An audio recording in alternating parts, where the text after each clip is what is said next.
We have multiple career path in blockchain development, so you have to pick which one you have to go with. So we have core blockchain development, full stack blockchain development, smart contract auditor, smart contract researcher. Every single field has some relevancy in terms of programming language, in terms of tools. So if you want to be specific, I would suggest you not to be that. If you are at your initial stage, first you have to go with a global approach, and when you gain experience, when you gain good command over the technology, then you can pick a specific segment. So as a beginner, as a newbie, you can never work in the smart contract auditing field, a smart contract research field, because there we need experience. So those of the developer who are working in the core blockchain development, in the research field, in the auditing field, they have the good amount of experience and they have learned these basic technologies, and then they have gained that experience, and then they are working in the respective field. So if you're an absolute beginner, I would suggest you to focus on full stack blockchain development. There you will cover almost all the technology which you have to know to get started.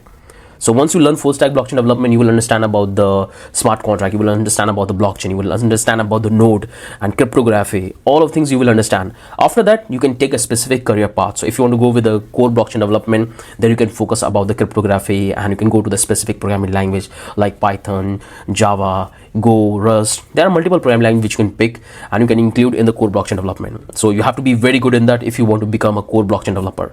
But if you are a full stack blockchain developer, you can easily able to gather all the technology, all the tools, and you can start building project. So this is going to be a faster way to get into the industry. But if you go to the any other fields like core blockchain development, salty order, researcher, it takes time. First, focus on full stack blockchain development. That would be very easy for you, and you will understand automatically everything when you will start working in the industry, working on the project, working with the clients. You will automatically understand that what are the tools and technology you have to focus and give your interest for a better career development. So you should always focus with the global approach. After that, you can simply narrow down your career path and be a specific and be good in a specific technology. I hope you have understood that what exactly you have to do and how you have to take your career path. You can simply follow all the projects we have on the channel. That will give you a better idea and better understanding that how we can build a full stack blockchain dApp and what are the technologies that involved. And from there you can start building. Once you get confident, you can start applying for an internship. Then you can simply move to a specific segment. If you go with the core blockchain development, you can go that, or you can go to the researcher and auditor, you can go there. There is no problem in that.